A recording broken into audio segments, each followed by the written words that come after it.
Let's see. Practice your meditation skills and get in the zone. It's hard because your meditation, tells you to let your thoughts like flow out as they come. And it's hard because I actually like need to remember those thoughts maybe. Yeah, like what do you do when no thoughts pop up? You become me.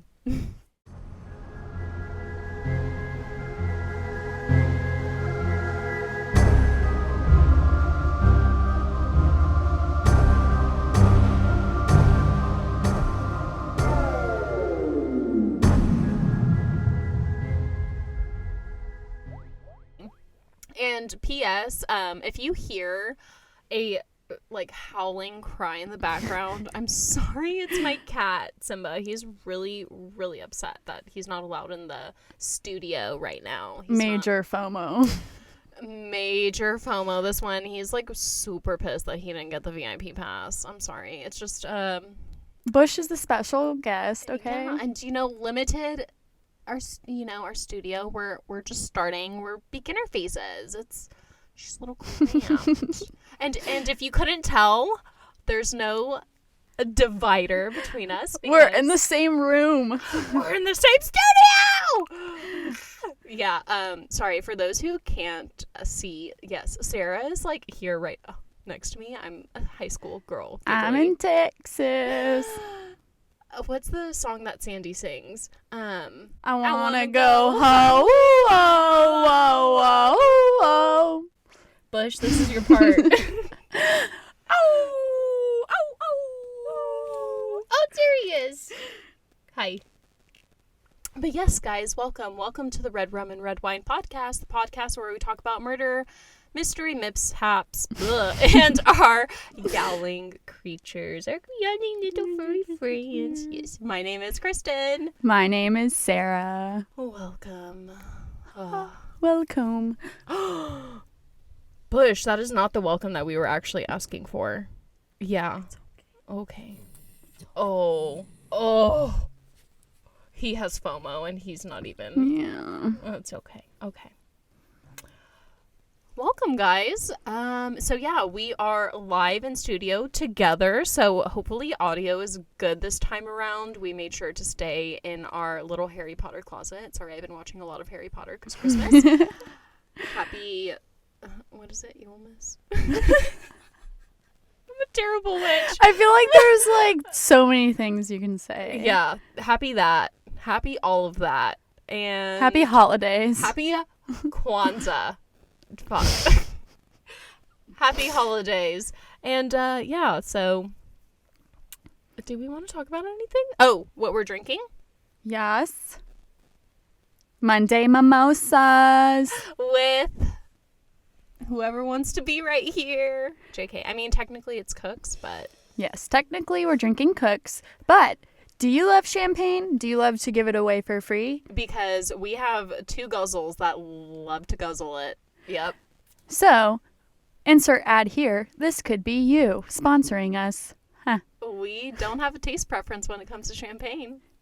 Besides extra dry or brut. Yes, okay, we do prefer brut, not gonna lie. But I did have a rosé the other day. Non-sweet rosés. Dry rosés can be good. It was really good. Yeah. And it's pink. Oh my god. It's so like cute. Drinking the blood of my enemies. Oh, like that one I had that Nicolas Cage's dad makes. I remember you talking about that. Yeah, the bottle is so pretty and it comes like wrapped in plastic and it's actually good. It's not like a sweet rosé. Well, I mean, no offense to your taste if you like that. It's not bad, fine. No, we're not. We just don't like sweet. So we don't like this. That one was good. Yeah. Okay. Anyways. Nice. Yeah. Cha. So yeah, we got some Cooks. We got a little bit of OJ. We got a little bit of White Claw. I don't know if I'm going to include the clip, but I took a sip. Kristen usually doesn't like... Oh my god, White Claw, please sponsor. Wow, that's not bad. But yeah, wow, they listened to my advice, obviously, because it was way better than the last time I remember tasting it. Right. Yeah. Whatever. Okay. But yeah, are we... I'm going to try and be non-biased. It's hard for me not to, but it's kind of easy for me to with this case. Okay. It's So, like... We'll see. I can either be super in the middle of things and play the devil's advocate, but I can also be like, okay. I get very, like, I'm trying to think of a big word. I get like fucking strong-willed, confunded, confounded. Blah, blah, blah, blah. I'm just like, I don't know. At the end of the day, yeah, this one's a little rough. The ones are a bit rough. So for today, I am going to be talking about the murder of James Cotton Kelly, otherwise known as the Show and Tell murder. Oh, I don't know why I just got goosebumps. And it's like, so how I pick cases, how my brain works is I will typically find one fact and it just like sticks with me and I just think about that fact over and over and over again. So I guess like try to figure out which fact it was that fucked me up. Ooh. I make it kind of a little obvious, but is there a drinking game I can play while you like? Are you gonna say a certain word a lot of times that I can drink to, or? I say so a lot, so fuck. Anytime I say so, you're gonna end up drunk. But that's I don't know. No, because I don't say show and tell that much. Maybe Sandy. Okay. That's her name. I don't want to make a drinking game out of her name. No, yeah. Okay. Every time you say so, I'll drink. Yeah. Yep. That's how it is in The Voice. Every time Kelly Clarkson says navigate, Ariana Grande and Blake Shelton take a sip of, I guess it's their water. When I say so, and it's typed in here a lot. I just look over. I say so wow. So wow. Good luck with this game. You're actually gonna be blackout. So before, sorry. I really don't try. Before we get started, like, please.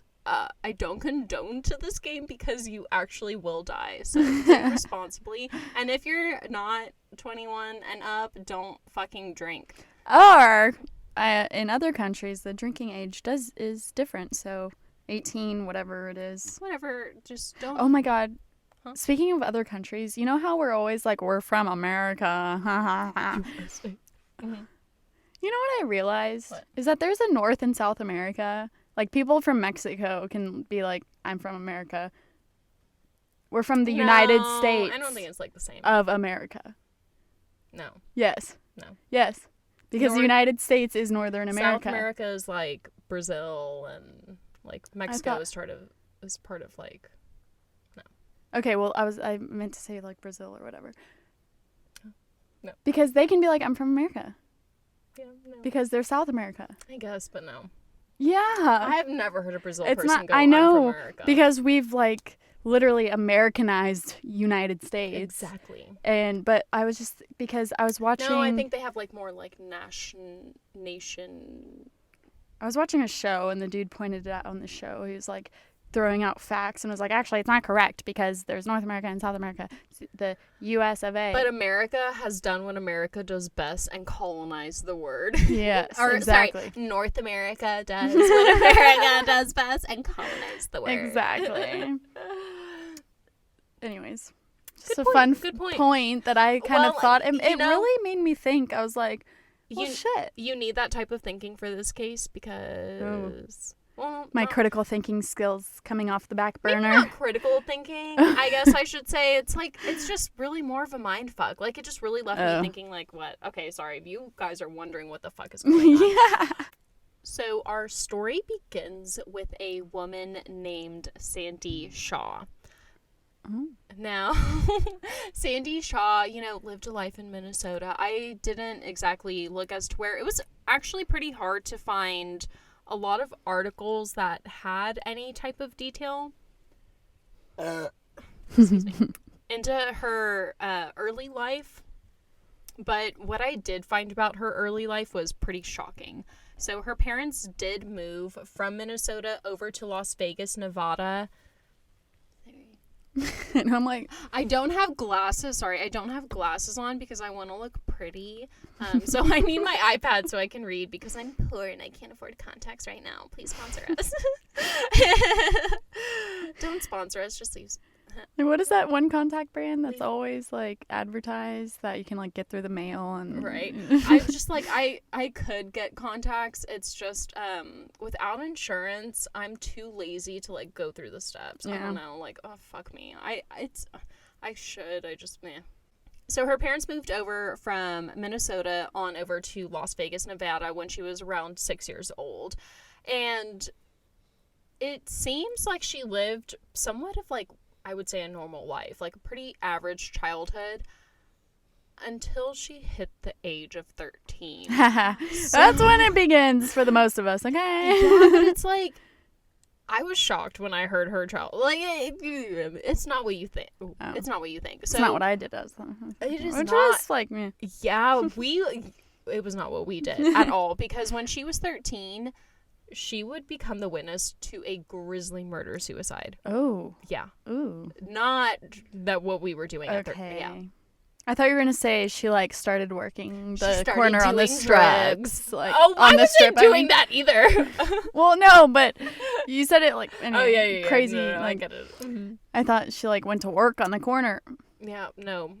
It was very much a shocker. So, how I read it in one article that was written by Jack Sheen of the Las Vegas Sun, he had said that in September of 1984, Sandy was actually spending the night with her best friend Jessica Mullen. And from what I had read in the articles, I believe that the mom was actually on her way to get the girls out because, as the article had described, the mom and Jessica's stepfather, Alex Eigd, had gotten into some kind of confrontation and were arguing the whole entire night. And so the mom was like, or the mom's friend Betty had gone to the girls and said, like, I don't think that this is a good situation. I think maybe it's best that Not we... the right scenario for a sleepover. Maybe. For, like, two young girls to be witnessing. Like, it looks like it may get kind of, like, violent even, so we want to get them out. And it was when Jessica's mom's friend Betty was walking the girls out of the bedroom that Jessica's stepfather, Alex, came and pulled a gun up and shot Betty point blank in the face. It was close enough to Sandy that, like, the blood Oh my god. and the brain matter was said to have actually gotten on her. Yeah. It Whimper Whompers. was bad. Sorry, that's what Shaggy from Scooby-Doo said when he got the goosebumps. He said Whimper Whompers, so that's my new thing. It's just like, I can't even. And then, of course, Alex goes on and kills another friend that had been there, as well as Jessica's mom. So, for whatever reason... And then himself. Obviously. So yeah, it wasn't and then just a himself. murder-suicide with the mom and him. It was oh my god. she witnessed 3 murders and then a suicide. Holy crap. Oh. And for whatever reason, thank God the dad decided to spare them. He obviously saw them, so he knew that they were there, but he just decided to. You would think that would be enough to traumatize someone. So this happened when Sandy and Jessica were just 13. And like, how do you start high school after that? yeah, but oh my god. So and a really interesting fact is that Jessica's father, Stanley Mullen, actually helped build Caesar's Palace and this place called Circus, which Sorry, I stayed there last year when I worked the music festival. I never had heard of it. I've also never been to Vegas, so I've heard of Caesar's Palace, obviously, because, like, movies and stuff, but I've never heard of Circus. So the dad, apparently with, like, some other dude, built Caesar's Palace and Circus. Oh, and shit, so, like, I stayed there last year. Yeah, it's so crazy to think. So it's like, I don't know, it was traumatic, but it's like Sandy's mom was very like, I guess, trying to be counterproductive for, like, the trauma that her child had, or not counterproductive. Jessica, Sandy's mom had really tried to, like, make sure that her daughter was all right after that. Like, I know that she did get put into therapy, but just 6 months after she witnessed this multiple murder-suicide. While I believe she was getting picked up from school, I forget what the article had said, she witnessed a enraged boyfriend shoot his pregnant girlfriend just 20 feet from where Sandy was. Like in a public random place? And she did not know the boyfriend or the girlfriend. It was just like a random act of violence that she just so happened to be 20 feet away from.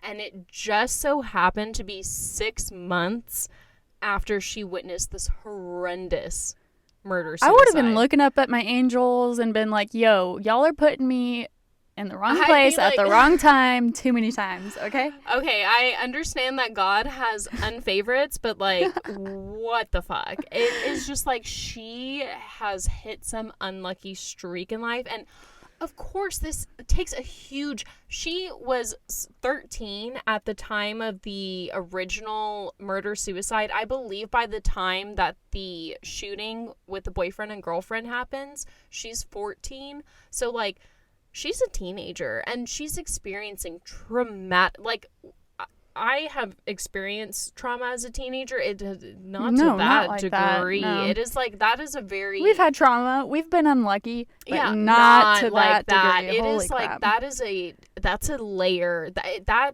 will take something from you for sure. That takes a like essence of your fucking soul. It's just like it's fucking... Yeah, it's like everyone around you's dying. Yeah, like... so she, of course, like, I read in one article that she couldn't sleep unless she was, like, next to her mom after that. It was, like, bad shit. And, of course, her mom is trying to help her. She, of course, obviously gets diagnosed with PTSD. But it's so fucking stupid because, okay, this is happening in the 80s. We don't know mental health at all. So the doctor's advice is to just prescribe her Valium. And she said in the articles that, like, she just became more numb to the situation. Yeah, like a zombie almost. And it's just like, what do you do after that? Like, I took drugs for way I was about to say that could also become, like, addictive, too. So. Yeah, so it's like, and her doctor's just prescribing it and saying it's okay for you to take this highly addictive, like, it's hard to imagine the mindset, especially as a teenager, how, like, fucked up my mind was as a teenager. It's hard to imagine. My mind would have been like, hey, I can sell this. Yeah. Hey, I can take this. Well, like, yeah, I can take it and sell the rest. See, I wish I had that business mindset. No. But so yeah, she's living a rough childhood. Oh my God. To say the fucking least. And it doesn't get any fucking better because it really varies, but from what I understand, I'm so sorry, my cat is meowing. You just have to ignore him. He really wants to be in As here. do we. Yeah. So the location varies, but either way, in the year 1986, Sandy Shaw was just 15 in this time, and she was either at a McDonald's or a circus. But either way, she's approached by a man named James Cotton Kelly. I know, Simba, and the reason that I say a man is because he's a man. She better not be peeking at my notes because he was... I'm not... Like, I want to. I know, it's I hard. want to follow it's along, but I'm not. Right in front. I know, it's so hard for you. Good for you. Cheers. But, practicing my self-control. He's 21.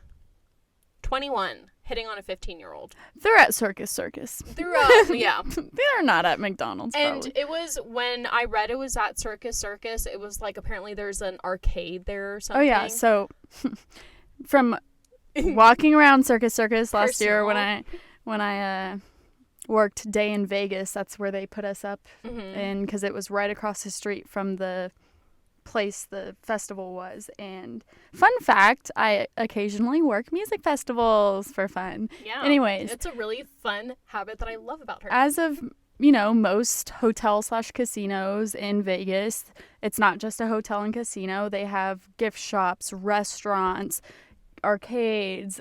In Circus on one of the floors, like the second or third floor, they had like a bunch of like, I want to say almost like an arcade, something where there's definitely an arcade, but there's also like interactive things you could go do and pay extra money to like go climb something or. And it makes so much sense because her friend, literally her dad helped build Circus. So it would make plenty of sense that restaurants, bars. Yeah. It's just everything. You like. The point is that they want to make it to where, like, you don't even have to leave the hotel to do a bunch of fun things, but you can. Makes plenty. So, yeah, I would assume, And I could imagine how cool Circus was in the 80s, because nowadays it's described as, like, a shit hotel and cheap and, like... what.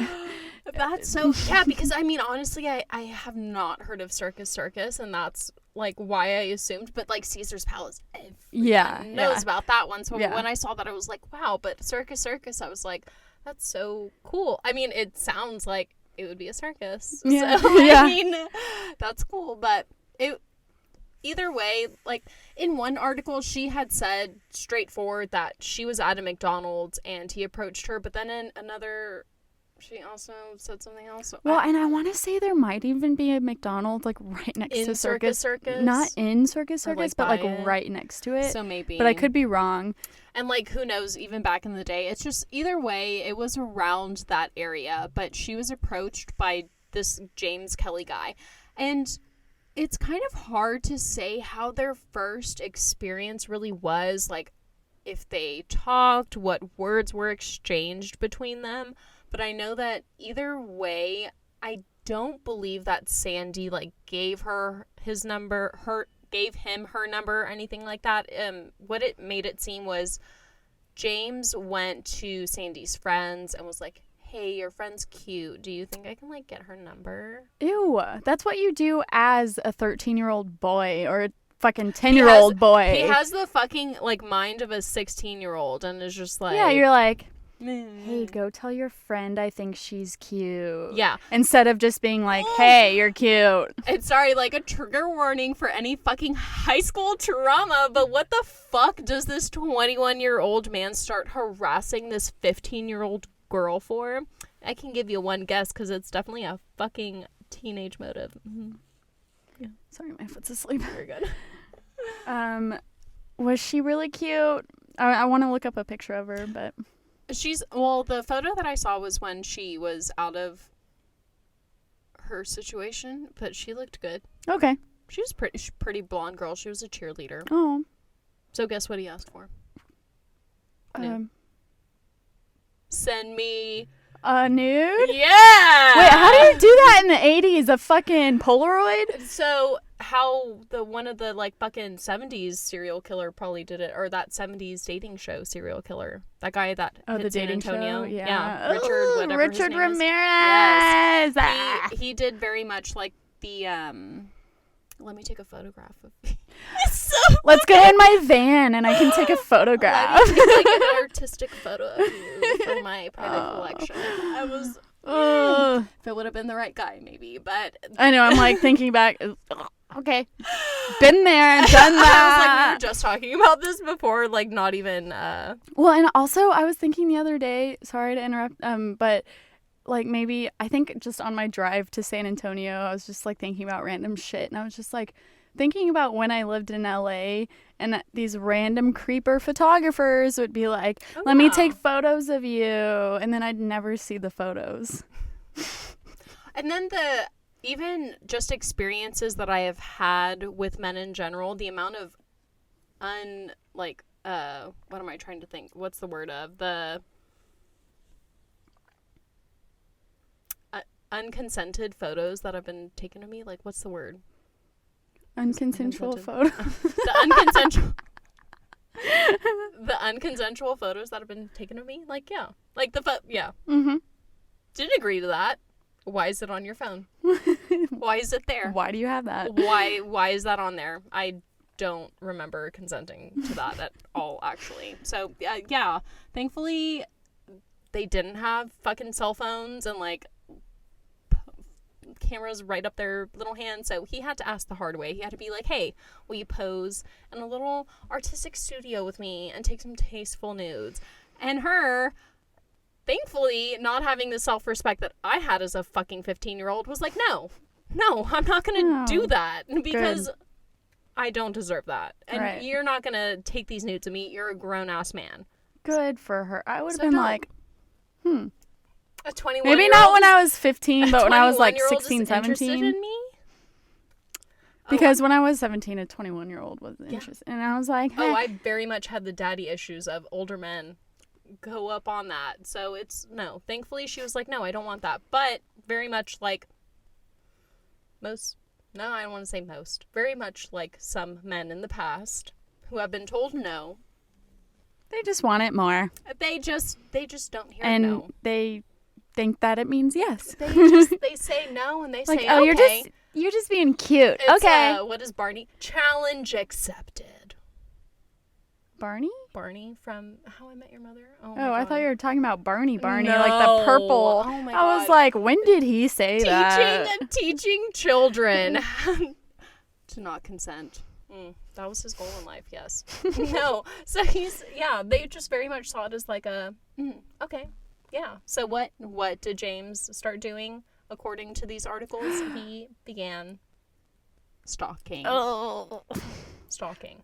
Yeah. I know you said it was a stalker story, but I was going to say harassing. Could be another word. Highly harassing. So, like, they had home phones, they didn't have cell phones or anything like that. Kids, if you don't know, there used to be a thing that, like, sat on your counter or hung on your wall that you had on the wall for me. To dial numbers on. And you could, like, leave the little voicemail machine.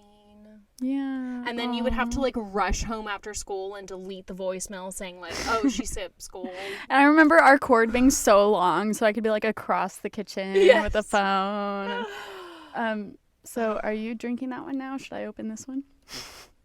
Okay. You can have some. We'll sip that time.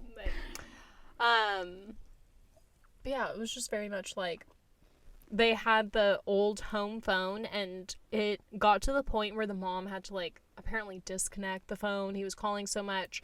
And it even got to the point where the mom went to the police and was like, hey, apparently this guy is harassing my daughter. He will not leave her alone. It had been going on for, I believe, around 2 weeks at this point.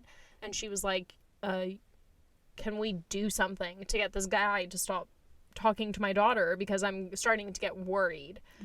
And obviously, like, her daughter was on the verge of a mental breakdown before this, so I can only imagine now that she has this guy constantly harassing her. Not what she needs. Not what she needed at all. And of course, what do the police do? Like, tell her to stop, like, tell her to stop, like, egging him on, or it's the fucking 80s, and we don't have stalker laws, and there's, like, basically nothing that you can do about it. So, like, until he kills you or hurts you physically, like, nothing we can do. Bye. And so she it's so fucked. And it's like, even when we do get stalker laws, it is still very much like that. Like, I know we've gotten a little bit better of, like, you can show text messages. Like, I know one girl got arrested because she sent, like, a shit ton of messages. She went cray. Ooh, a good thing. But yeah, it was, like, bad. But it's still hard. It's very much why I want to talk about stalkers, is because of the lack of law that surrounds a lot of the cases that we read, especially, like, when cyber stalking came into the picture. Like, oh my God, the cases that come up, it's horrifying. But with Sandy Shaw, there was no hope for her. In 1986, there's no such thing. There's not even, like, a talk of what a stalker could even be. So Las Vegas, Nevada doesn't give a fuck about, like, who she is, how she is as it, like, in terms of a stalking victim. And especially when it comes to a teenage girl, people just think girls in general, women in general, much less a teenage girl, what they say is, like, over-exaggerated or made up, or they want attention, or very much etc. etc. Yeah. So very much not believing what this teenager is fucking saying. So she finds herself in a fucking conundrum. Like, she doesn't know what to do. There's this guy, like, she has witnessed 2 males in her short 15 years of life already commit super violent acts towards women after being in a supposed relationship with them. So she is thinking the worst when it comes to a man who she is saying no to in terms of having, like, a romantic relationship with, because there were a lot of notions in the articles that he was also insinuating, like, he wanted to have sex with her. And so she just doesn't know what to do. The only help that she could think of getting has turned her down, and so she thinks of nothing else but to turn to a childhood friend that she has. So she turns to her friend, Troy Kell, who was 18 at the time and who she had met right when she had moved into Las Vegas. I believe that they had lived in the same neighborhood together. So they grew up extremely close, and very much in a lot of the articles, she would describe him as very much like an older, protective brother type of figure. Okay, like respectful. Yeah. Okay. Like, I don't think that it was any, like, they were ever in any type of relationship or anything like that. It was very much, like, friendship-based. He was older. He would look after her. He kind of, like, guided her through the Las Vegas loops, because I'm sure, like, coming from Minnesota, she had no fucking idea what could go on. And then you go to Las Vegas and it's drugs and stay up all night and crime party and yeah. So it's very much like he guided her and, like, held her hand as she grew up. So she turned to him and she said, "Hey, I have a problem. I have a guy who isn't leaving." Like, you would do, like, what am I trying to say? I remember doing this with, like, one guy that wouldn't leave me alone. I would, like, talk to one of my guy friends and be like, "Hey, I don't like this guy. Can you just, like, tell him to leave me alone?" Like, they took it a tad too far, but, like, it was very much that she just, like, wanted this guy to leave her alone. And, like, no one was listening to her. She was getting a little scared for obvious reasons with her PTSD, so she was like, okay, cool. Well, even without PTSD, it's like, yeah, it would be because scary. without PTSD, that is something that I have done where I've talked to even, like, a girlfriend where I'm like, "Hey, I don't like this guy, like, you're more aggressive than I am, like, tell him to leave me alone," or something like that. So it's just like, whatever. So Sandy approaches Troy with a plan, and they decide to go through with it.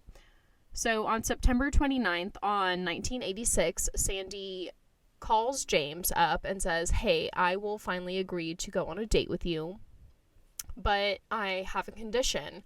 I want us to pick 2 friends up on the way." Like, I don't know if she made it seem like, oh, we'll drop them off or what. Or almost like a double date situation. Yeah.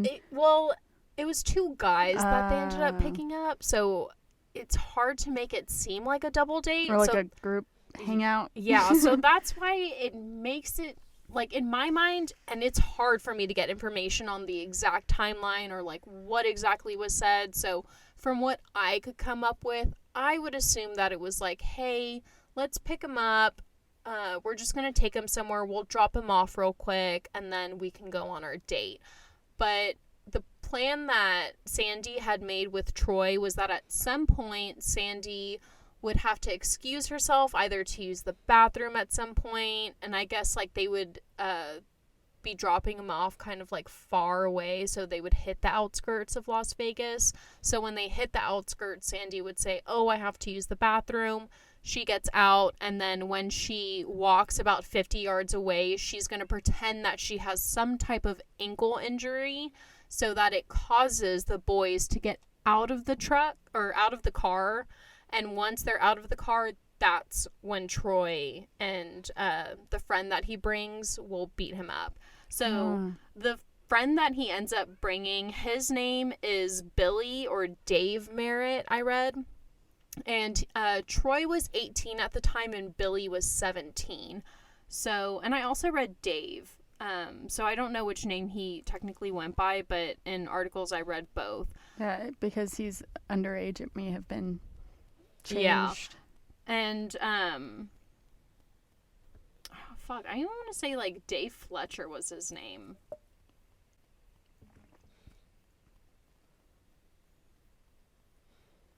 Yeah, because down here I read, okay, well, I don't know. So, yeah, in articles I read different things. Like, one article said Billy Merritt, and then another one said Dave Fletcher. So, yeah, I really don't know. He was underaged. I'm going to say Dave Fletcher because he does end up committing later crimes under that name. Sorry, spoiler alert. Makes sense. But in one article, it said Billy Merritt, which I thought was really weird. That's why, like, this article was kind of hard to research because the information was very, like, just... wishy-washy? It wasn't 100%. It was very weird. But either way, it was the... So when... Sandy agrees to go on this date with James. James picks Sandy up, and then they stop at the house to pick up the two boys. So the two boys are Troy and then Billy or Dave. I'll call him Dave. And when the three headed out, from what I read, it was like the Las Vegas outskirts, like right as it started to hit the desert part of Nevada. So once they hit the outskirts, Sandy started her plan. She said that she had to excuse herself to use the bathroom and faked an injury as she started to walk back. Like fake trip over a curb at the gas station or something. Yeah, or like the sand was too deep in one spot and she tripped over it. But instead of carrying out the rest of their plan like they had talked about, when Troy and James got out of the car to help Sandy, as soon as James would go to reach to grab Sandy's arm, Troy would pull out a gun and shoot James. So from Sandy's description, she would hear one shot before James would fall, and then she would hear 3 more shots. Now, at this point, Sandy is now witnessed 3 people be shot pretty much right in front of her. Though this is the first time that Sandy is somewhat on the other end of the gun. And she fucking freaks. Like, I feel like anyone would. Yeah. It's just like, what the fuck? What just happened? Well, because that wasn't a part of the plan. It wasn't. That's not, I think, what they agreed upon. Right. And as James falls, she just kind of like lets it sink in that he's gone. And it would turn out later in an autopsy report that he had been shot 6 times in the head. Oh. Yeah. So I don't understand where the sudden like rage came from, but it was very much a like rage-driven act. Yeah. And very much overkill. Overkill, for sure. Well, because, I don't know, there's something that makes you think about the complex of, oh, we're going to beat this dude up, and then it's like, well, no, it shifts to something way more serious like, and drastic. Who brings a gun to a fist fight? Yeah. Like, what the fuck? And then it makes me think of, like, so were Troy and David, like, not buff or like were they planning it from the beginning? Yeah. It's kind of like, I will definitely try and like, if I don't post photos here, I'll post them on Instagram and Twitter, but like when they first get arrested, like he doesn't seem that scary, but then you see photos of him later on in prison, you're like, oh, he looks crazy. Like Troy? Yeah, Troy. Like I wouldn't want to run into Troy. But I mean, like, I guess later on... You wouldn't want to be on his bad side, but he might be a good friend to have. Who knows? He's just like... It's what... I don't want to say everyone is all around shitty, but it makes this case hard because there's really no victim here. There are victims here. Yeah. For sure. Well, Sandy, yeah. And James, because he's now dead. Yes. But... when you hear what Sandy does, I kind of like... Oh, shit. Well, it's very... That's why I have such a conundrum in my little head, because I'm just like... It makes you think. Because no one here was in the right. Everyone in this case did something wrong. Because instead of calling the police and doing anything, they simply take... Murder him? They murder him. They take James' wallet. there, in one article I read $1,400 and one I read $1,000. I'm guessing it was around $1,000 in cash that they found. They split it between the three of them, and they left the crime scene. Like, did they take the car? They took James's car. So they took his car, took his wallet, took his cash, split it between all three of them, and then they fucking left. So if you were to just, like, come upon this little scenario from the outside, it looks like they literally maybe he got robbed. Murdered him and robbed him. Yeah. And it would be so hard because I doubt that any of their fucking DNA is in the system. Like, it would be super hard for them to figure out who it was if someone didn't fucking talk. Yeah. But of course, like, I'm not telling you how to fucking murder, but, like, if you're gonna murder, like, don't involve multiple people in your fucking murder. And do it in the 80s where This ballistics and DNA and all that crap is not up to par. So. But these guys didn't hear the Red Rum and Red Wine podcast, so they didn't get this advice. So the reason it becomes the show and tell murder is because I forgot about that whole thing. After killing James, allegedly Sandy and Dave would take friends to go see the body of the now deceased James and brag about killing him. So the body was still just where they left it. Mm-hmm. So they literally, no one called for help. I mean, like, not like, yeah, I'm sorry, but not like James would have had any help at 6 bullet yeah, and I doubt they shots, had but like access to a phone. So. Yeah, but it's like they didn't go to the police. They didn't confess to their crimes. They very much just like left it alone, and it was going to be nothing. So I assume they stopped for Sandy to use the restroom, fake a injury, like kind of in a remote place. Obviously not like at a gas station, like I kind of joked about, but it was like the desert outskirts, like very much no one was around. They very well could have gotten away with it. I think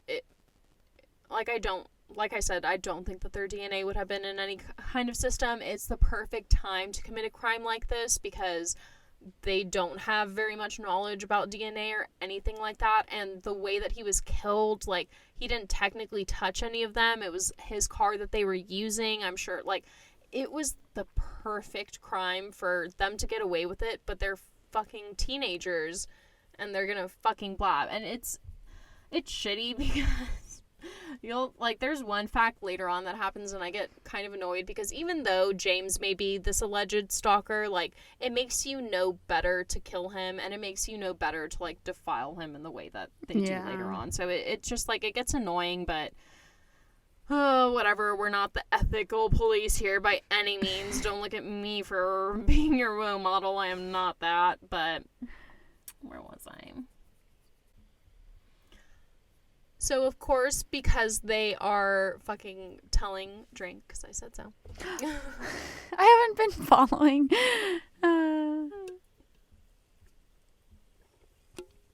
Of course, because they have been taking friends. I believe it was multiple friends, because there was a male at one point that was described as being at the crime scene, but it was a female that went to the cops and reported that there was a dead body at this location. Oh, God. So within 6 days of committing the murder, police were notified and found the body of James Cotton Kelly. What a name. Yeah. Cotton Kelly. Funny you mentioned that. We'll get into the... Ah.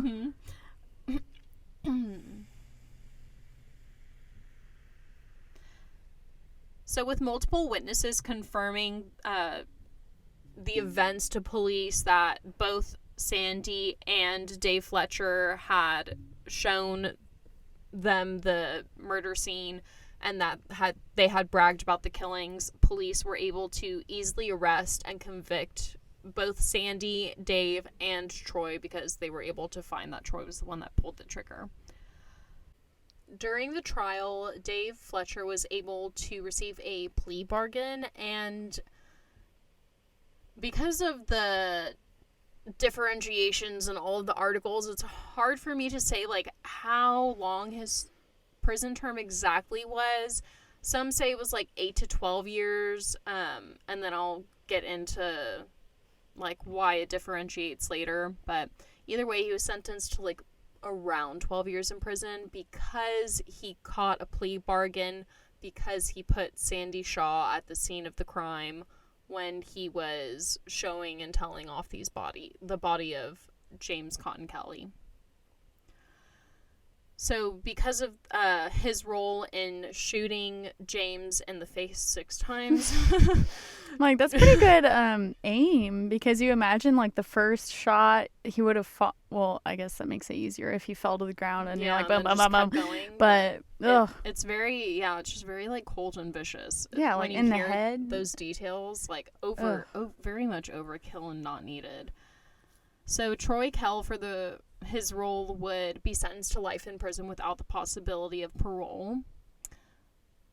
But his aggression very much stayed with him in prison, and just a few years later, on July 6th of 1994, Troy would actually attack and kill an inmate called Lonnie Blackman.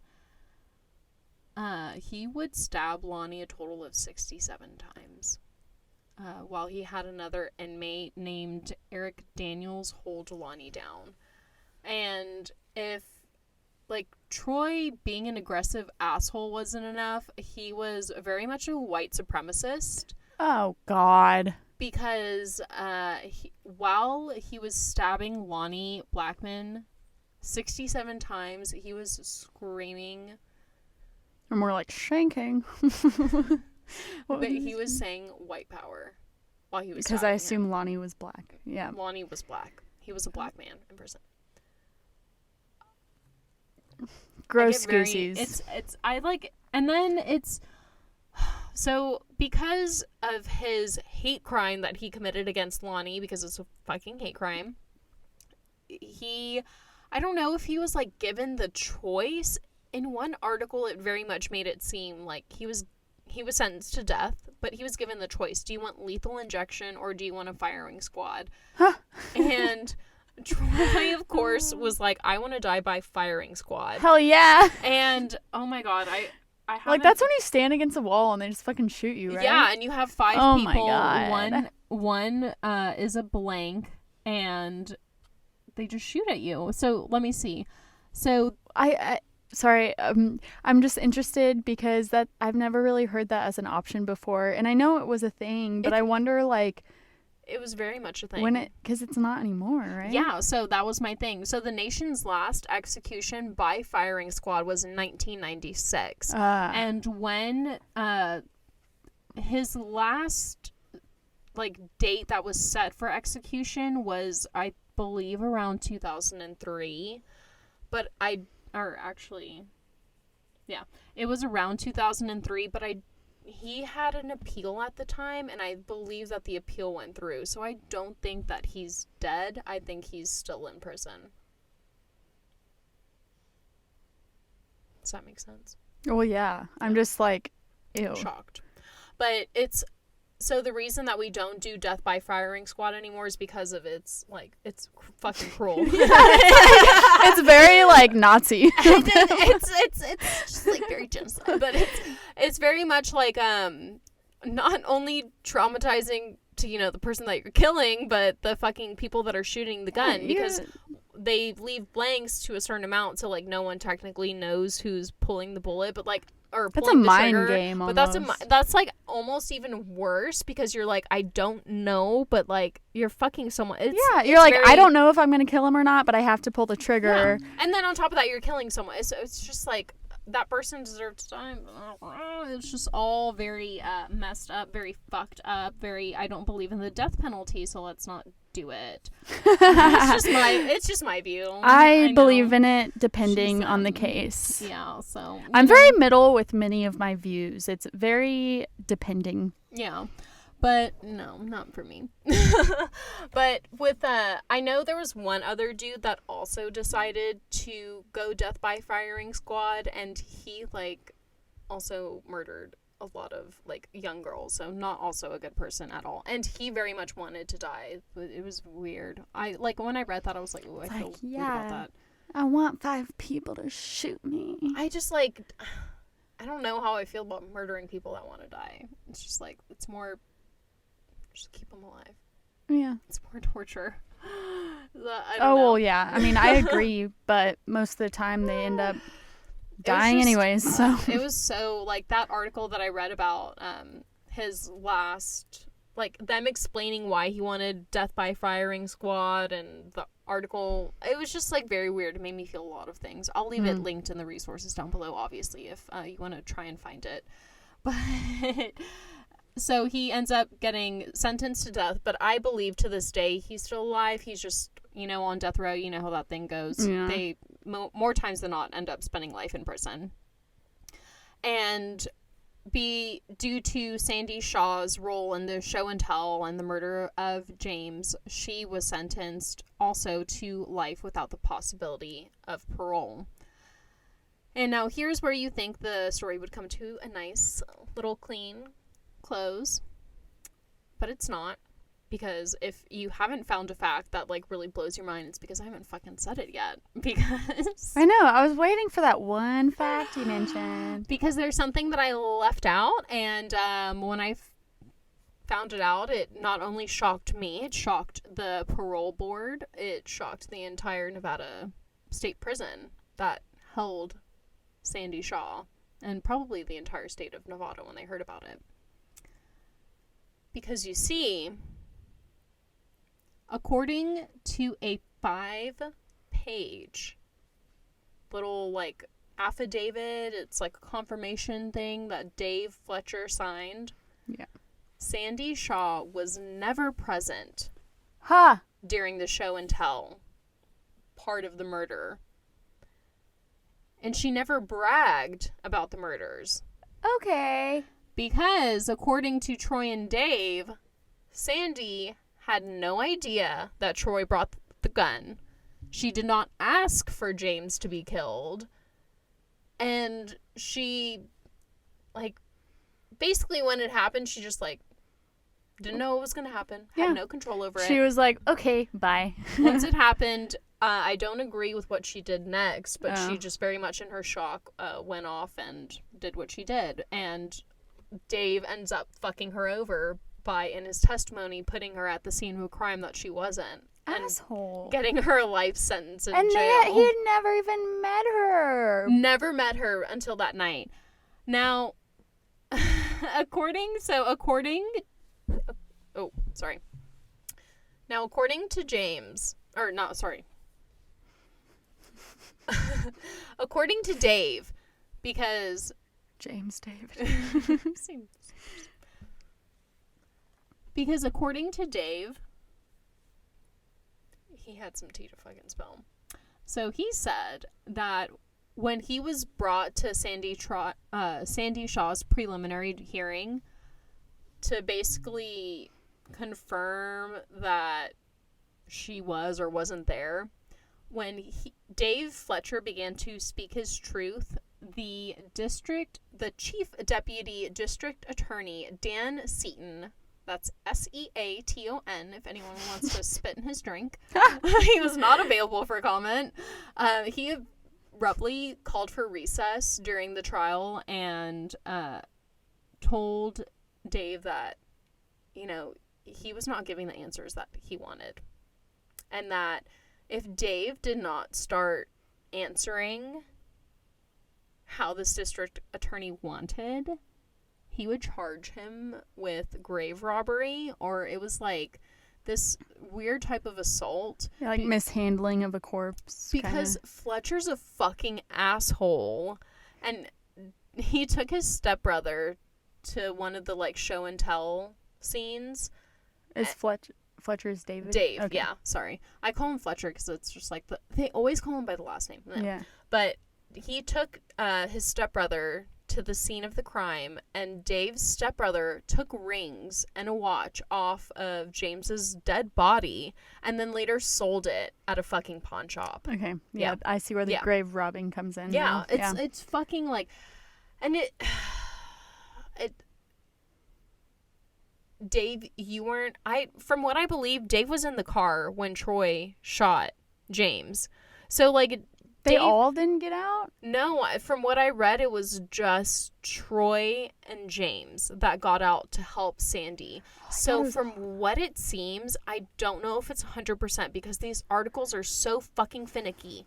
But from what it seems, Dave was in the car. He could have easily gotten out of a jail sentence because he only ended up getting sentenced fucking 12 years. And according to one article, I think he only ended up going to jail for 4.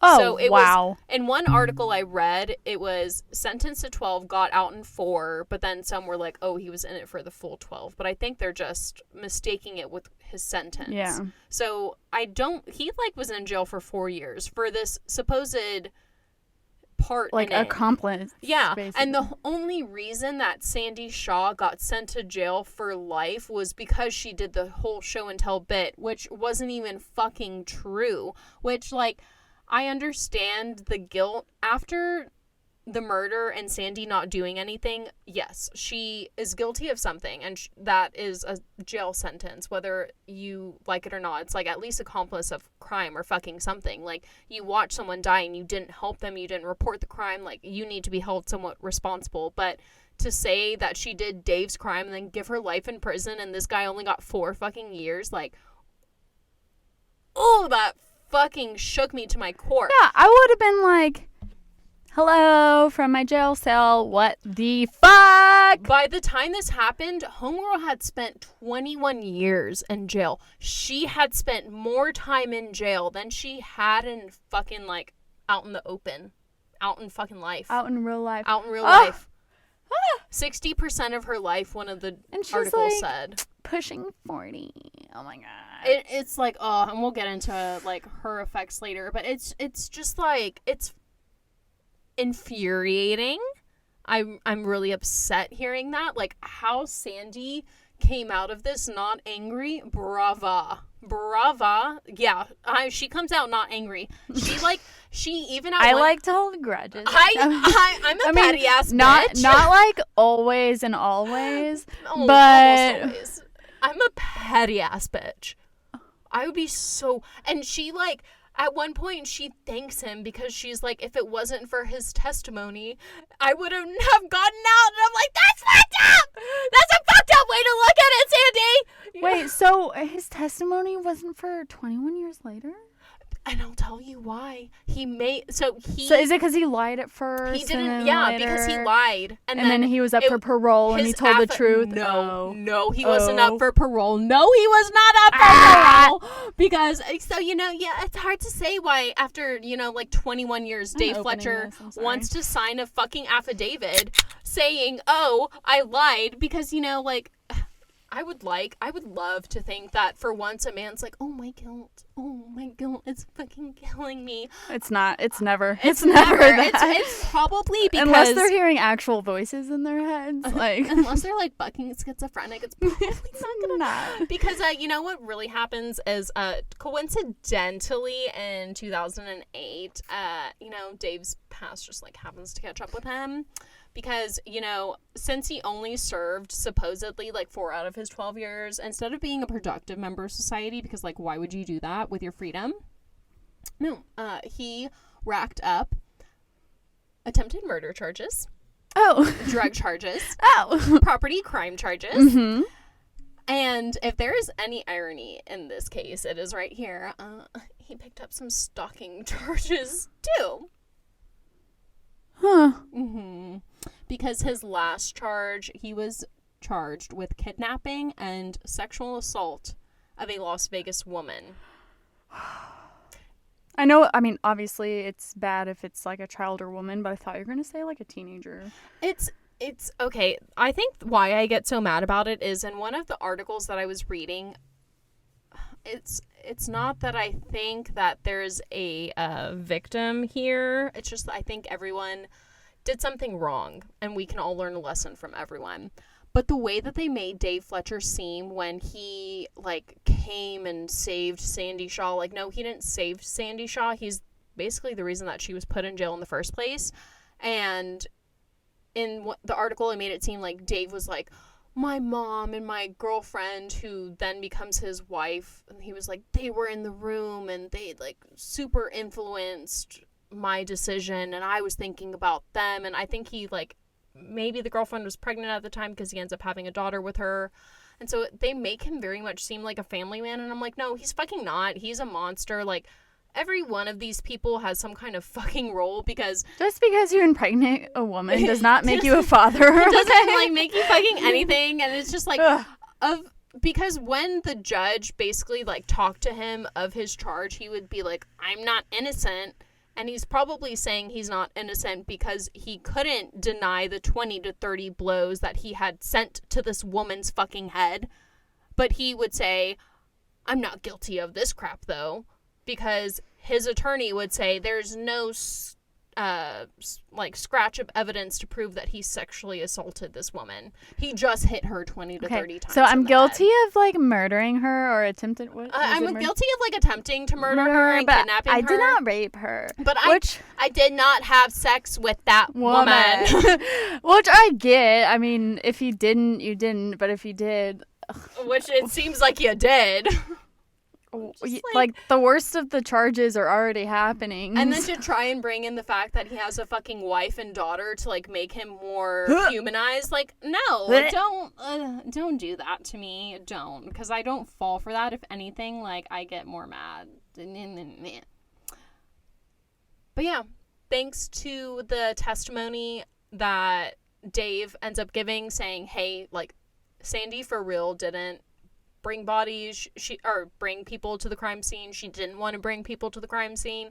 She didn't want to kill James. She didn't plan to, you know. And Troy said, like, she didn't know that I brought the gun. She didn't know any of this. Good for Troy. Yeah. Mm-hmm. He didn't have anything to lose at that point. He was on death row. Like, at least tell the truth. So it's not like he was like saying it out of duress, like, oh, I'm looking at freedom if I admit to this. Like, he had nothing to gain or lose by saying this. So it very much seems, and I could very much see, like, Sandy had no fucking idea. She just made the mistake of, after it happened, she kind of freaked and she didn't do the right thing the right thing, you know, because she's probably fucking terrified of probably getting in trouble, which she did anyways. And that's like, I don't know how many rounds go into a clip, but like, it very much could have been like, if she freaked, it very much could have been a thought in her head that Troy could have turned the gun to her, because so many factors. She wasn't expecting anyone to get killed. So when someone is randomly killed in front of you, and like, especially when she has seen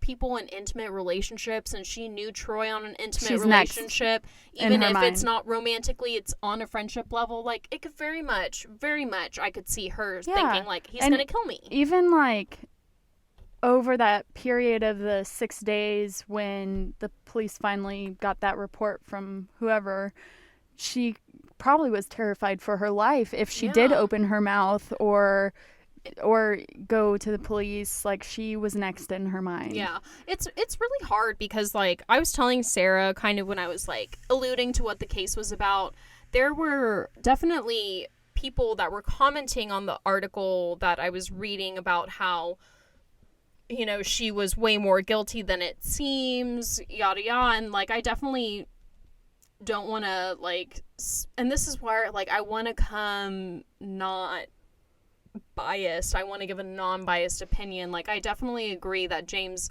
is as much of a victim as Sandy at the end of the day, because David. Sorry, you've been saying... James. No. James is the one that died. Oh, right. Yeah. Fuck. James, David, Troy.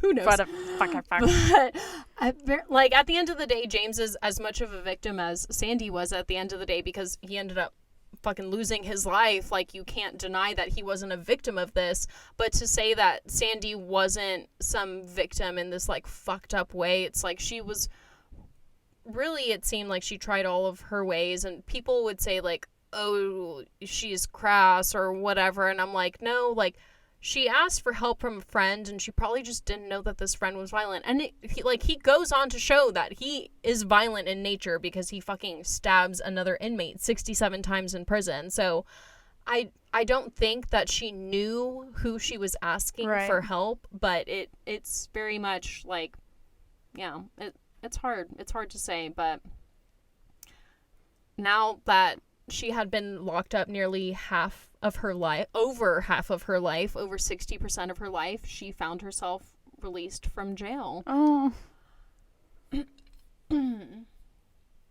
Of her experience, Sandy would say that I never got too depressed in prison because I never lost hope that one day I would be released.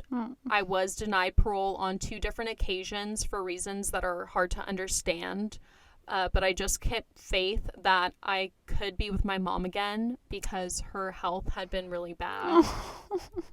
And suicide had never once entered my mind. I just had to get out so I could be with her while I still had her. Oh, Sandy. Yeah. During her time in prison, Sandy did do a lot with her time with what she had. She did earn a high school diploma as well as 3 associate college degrees. Oh. And she even began teaching other inmates how to use the computer. Oh, or like teach a computer class. And she also regularly began to lecture high school students on how one bad decision can impact your life. And she would explain to them how, she was a high school cheerleader, she had good grades, she had a seemingly normal life, and one deadly night in 1986 just completely took that away from her. Oh, my. Today, Sandy, from what I read, was looking for a job, though she was having a pretty hard time finding one. But she hopes that she can someday rebuild somewhat of a normal life and help out her mom, Connie, with her medical bills. Does she do TED Talks? I don't think so. It's kind of hard when...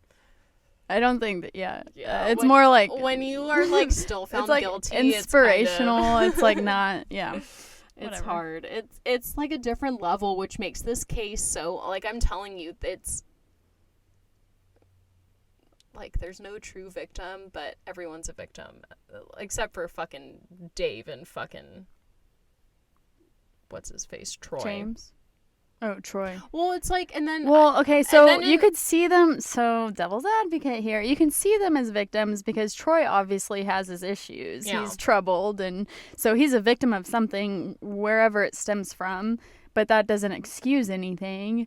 And David sounds like he was just probably a dumbass and going along for the ride and wanted to be like, yeah, let's beat this motherfucker up. And he was just a dumb teenager and being like, oh, look, a dead body. But it's like funny because, again, and it's like you don't know these people that are commenting, but it's so funny how people will comment and be like, I knew James in high school and like he could get any girl that he wanted. It was so weird for this girl to be saying that like he was like harassing her or something like that. But I'm like, you never know people. You don't. And key word, you knew him in high school, and this happened when he was 21. If you knew me in high school, congratulations. We're not the same. I am a whole different person than I was 2 or 3 years ago. Yeah. God, like it yeah. Period. It's just like very, I don't know. So it's weird. Like obviously a lot of people have their own opinion on this case, and it's so very sketchy because you have a girl that, according to her, like she has very valid credentials. I don't know if I couldn't find any like police report of her like going up to the police and saying, hey, this is what was happening to me. But she was getting harassed to some extent to where she thought like, I need to go to the police and ask for help. And if they're telling her no, then like, yeah, I could understand if you're scared and you make a dumb decision because you feel like you have no other option left. It's like very, but at the same time, like that didn't mean that James deserved to die by any means. Right. So it makes this case such a like mind boggler. Yeah, and in middle school and high school they teach us certain things, even the extracurricular like home ec, whatever. It's all bullshit. You need to teach us what a credit card means, what it means to have one. You need to teach us what it's like maybe to handle like crime situations, how to like report something, how to what it means to be in trouble, and what the right steps are to take, because we don't teach people how to like live life. Adolescents, when they get in trouble, the first reaction is fear, and they react out of fear, and that means that they make decisions that probably aren't the correct ones, but Because they're it's trying to very do it fear-based. because they don't want to get in trouble. And even when it's something super like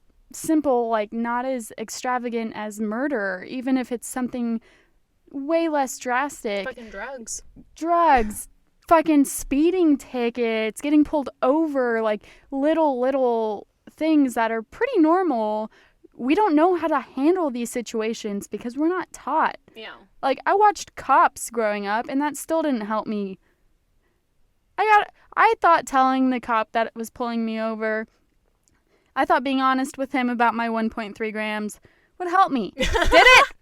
No! It got me a ticket! Send me to jail! Anyways. But it's just, yeah, it's like, we don't... And to say, like, Sandy got life in prison at 15. So she was tried as an adult. This is very much like we're putting adult decisions based in the hands of a teenager. And, like, I understand that a life was taken and, like, why the gravity of being tried as an adult happens. But when you hear the full detail behind why Sandy was motivated to do it, that she didn't know that they were killed, that Dave had a lot more in his role than he let on, and he ended up getting 4 years for it while, like, she ends up sitting in, it's just like, it's fucked up. It's fucked up. Did I end up mentioning that Dave is now, like, rotting in jail because he got life in prison for that last assault? Because he is. I don't think so. Well, he is. Unless you, like, said it really quick, and I was like... I probably did, but we can feel better because he ended up getting life in prison for that. Okay. Because, like, so he is now, in prison. Both him and Troy. I believe Troy is still alive in prison. Dave in prison, because the judge is like, you've proven that we have, like, letting you go, and you haven't rehabilitated. You are a re-offender, sir. Yes. So he's like, you're getting life in prison. And now Sandy is out, and she is trying to rebuild her life. Kelly's brother, so James's brother, George Theod, was shocked when Sandy was initially let out. He said that he was hoping that Sandy would actually stay in jail for, like, at least 40 years. And if you caught a difference in their last names, it's because, yes, they did have 2 different last names. Wait, who? James Kelly. Okay. And his brother, George Theod. I believe I'm saying that right. And it was not because they had different dads. James Cotton Kelly was actually James Cotton Theod. And he was actually a Canadian citizen who was under investigation at the time for drug smuggling by Canadian police. I don't think that the guy that was leaving that comment in that article knew that. But, yeah, his mother, father, and uncle, and maybe the brother, I don't know, were all federally indicted for drug smuggling and used the alias Kelly. So that's where James got his name. Ha! That's just a really, really interesting fact. It's like a cherry on top, just for funsies, like, what? Just for funsies to throw that on, that, yeah, James was also a big part in the drug smuggling ring. So, like, maybe it makes sense, maybe it doesn't, but it, like, all around, I read one fact and it stuck with me, and then I started to dig, and it just, like, got bigger. Wow. Like, yeah, when you really get into the facts of this case, and the fact that it's so hard to find, like, a really solid, like, timeline information, yeah, Ugh. it's oh wow. Yeah. Hope I entertained, because if you are a teenage girl, woman, please be careful. Please email us before you do anything. Just please. Like, I know attention from boys is really nice, especially when they're older, and it seems really cool. But luckily Sandy had that intuition of it not being right, of it being creepy. So I'm not saying she was wronged for, like, thinking, but a lot of, you damned if you do. A lot of us don't see the red flags, and a lot of us don't see the creepiness. We just see it as flattering and attention, and so, just keep your eyes peeled and keep your alerts up. Mm-hmm. Man. Yeah. Thank you, Kristen. Yeah, you gotta be careful out there, guys. It is a fucking... I'm glad I'm not a teenager anymore. It's same, especially now. No, thank you. No, with the... Ugh. Oh, God, yeah. I'm just thinking of high school, and it's like, I'm traumatized already. Okay, so... Yeah, guys, hope you enjoyed. It really boggled me. I thought about this for a while, so let us know your thoughts. If you want to talk to us, send us a little email, Hit us up on socials at RARW Podcast. Yeah. Email us at redrum and redwinepodcast@gmail.com. Mm-hmm. And until next time, Yeah. guys, cheers to not fucking being a teen anymore, because fuck that. Oh my God. Cheers to... adulthood. I guess, but not really. Cheers to our muscles. Well, I don't have muscle, but... Tattoos. Like, you want a girl that's tatted? Count me in.